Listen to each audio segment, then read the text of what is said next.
हम पहलू खान के लिए रोते रहते हैं कि हमें तोहफे में नईम की लाश दी जाती है। एक दो जख्म नहीं सारा बदन है छलनी, दर्द बेचारा परेशान है कहां से उठे।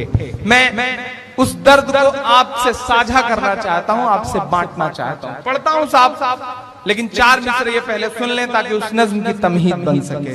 कि और कितना हमें बर्बाद करोगे साहिब, क्या सितम और नया ईजाद करोगे साहिब।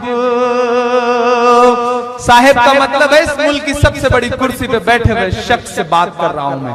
कि और कितना हमें बर्बाद करोगे साहिब, क्या सितम और नया ईजाद करोगे साहिब। खुद के औलाद नहीं है तो बताओ इतना, कितनी माँ को बे औलाद करोगे साहिब, करोगे साहिब। कितनी माँ को बे औलाद करोगे साहिब। मैं नज़्म पढ़ता हूं साहब, नजीब की वो नज़्म जिसकी वजह से अल्लाह ने घर घर तक, माओं तक, बहनों तक पहुंचाया मुझे इस नज़्म की वजह से। मैं मिलने गया था तीसरे दिन उस माँ से, चुपचाप गुमनाम तरीके से। मैंने बिलख बिलख करके रोते हुए देखा है। वो लम्हा भी मेरी आंखों के सामने है कि जब नजीब की अम्मी मेरे गले से लग करके 12 बहुत देर तक ज़ारो कतार रोती रही और मेरे पास उनको चुप कराने के लिए कोई लफ्ज नहीं था, बस उनके आंसुओं के साथ मैंने अपने आंसू शामिल कर दिए थे। मेरी आंखों में वो लम्हे कैद हैं। तब मैं ये नज्म पढ़ता हूँ और हिंदुस्तान नहीं पूरी दुनिया भर के मुशायरे में मैंने इस नज्म को इस दुआ के साथ पढ़ा कि क्या पता मैं ये नज्म जिस मुशायरे में पढ़ूं वहां सामने बैठा हुआ कोई अल्लाह वाला हो और वो दुआ करे इस नज्म को सुन करके और अगली सुबह नजीब उसकी माँ से मिल जाए और फिर इस नज्म को कभी पढ़ने की जरूरत न पड़े। मैं इस दुआ के साथ भटकल की सरजमीन पर भी इस नज्म को पढ़ रहा हूँ, इस उम्मीद के साथ कि क्या पता अगली सुबह अल्लाह जो है वो नजीब की माँ से नजीब को मिला दे तो उस माँ के आंसुओं को ठिकाना मिल जाए। मैं पढ़ता हूँ और आपसे दुआएं मांगता हूँ। एक बार ताली बजा करके मुझे हुक्म दें कि आप इस नज़्म को सुनने का मूड बना चुके हैं।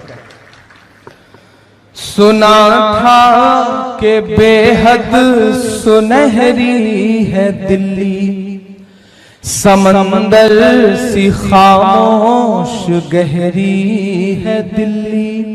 सुना था कि बेहद सुनहरी है दिल्ली, समंदर सी खामोश गहरी है दिल्ली। मगर एक माँ की सदा सुन न पाए तो लगता है गूंगी है बहरी है दिल्ली। बहुत रोया था मैं इस नज्म को कहते हुए, बारहा इस नज्म को पढ़ते हुए रो देता हूँ। न जाने क्यों मुझे ऐसा लगता है कि अगर नजीब की जगह मेरी अम्मी होती तो नजीब की अम्मी की जगह, गायब नजीब की जगह मैं होता तो, गायब नजीब की जगह कोई गौरव होता, कोई राजेश होता, कोई अनिल होता तो क्या तब भी एक माँ के आंसुओं को ऐसे ही नजरअंदाज कर दिया जाता? नफरतें कहाँ आ गई हैं कि अब माँ के आंसू भी मजहब और जात देख करके तौले जाते हैं। लेकिन माँ के आंसुओं का तो कोई मजहब नहीं होता ना, माँ तो माँ होती है। मैं पढ़ता हूँ साहब और आपसे दुआएं मांगता हूँ कि सुना था कि बेहद सुनहरी है दिल्ली, समंदर सी खामोश गहरी है दिल्ली। मगर एक माँ की सदा सुन न पाए तो लगता है गूंगी है बहरी है दिल्ली। थोड़ी देर के लिए मैं दोस्त से गुजारिश करूंगा कि समोसा और ये चाय थोड़ी देर के लिए इस नज्म तक के लिए बंद कर दें, इन्हें वापस पीछे भेज दें थोड़ी देर। आप सब चूंकि इस नज्म के साथ मेरा इतना दिल जुड़ा हुआ है कि मैं इस नज्म में कोई डिस्टर्बेंस मुझे भी लगता है कि ना हो तो अच्छा है। मैं पढ़ता हूं, आप सुनेगा।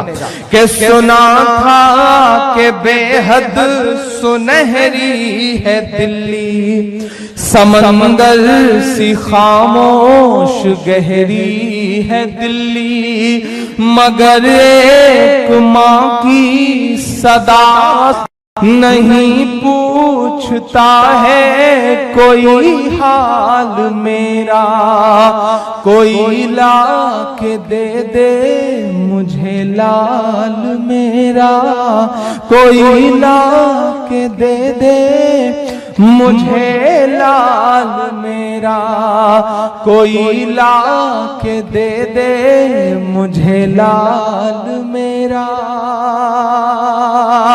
पहला बंद पढ़ता हूं इस नज्म का साथ कि उसे लेके वापस चली जाऊंगी मैं, पलट कर कभी फिर नहीं आऊंगी मैं।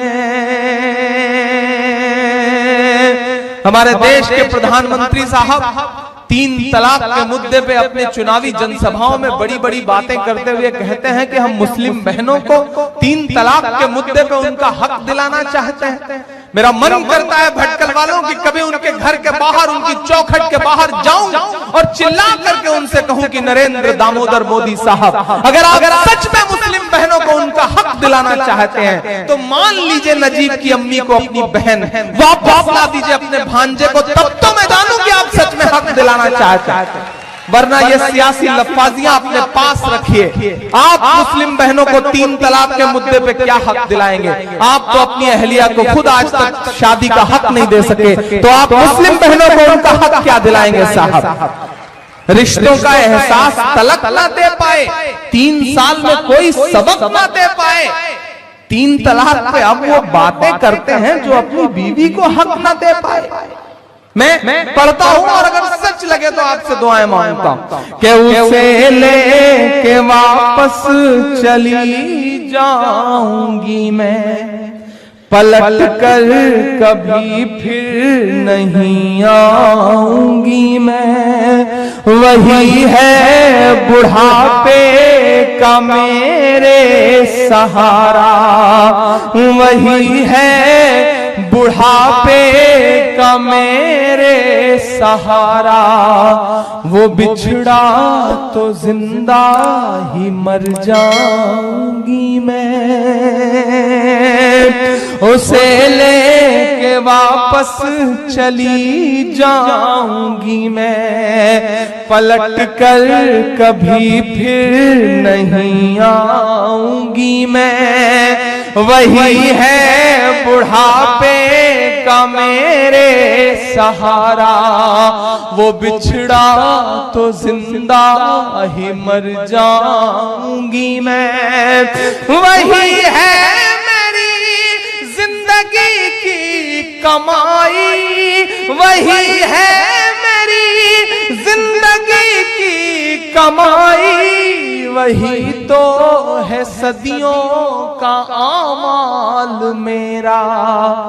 कोई ला के दे मुझे लाल मेरा, कोई ला के दे मुझे लाल मेरा, कोई ला के दे मुझे लाल मेरा। आखिरी बंद पढ़ता हूं इस नज़्म का साहब। जितना गुस्सा मेरा सियासत के इक़्तिदार पे बैठे हुए लोगों से है, उससे कहीं ज्यादा मेरा गुस्सा इस देश की मीडिया से है। वो मीडिया जो अपने आप को जमहूरियत का चौथा खंबा कहती है, वो मीडिया जो अपने आप को डेमोक्रेसी का पिलर बताती है, उस मीडिया से मेरा गुस्सा है। मैं कभी कभी जो ऑप्शनल मीडिया तैयार हो गए हैं, साहिल ऑनलाइन जैसे जो छोटे छोटे फोरम तैयार हुए हैं, मैं उनको सलाम करूंगा कि वो सच्चाइयों को दुनिया के सामने रख रहे हैं।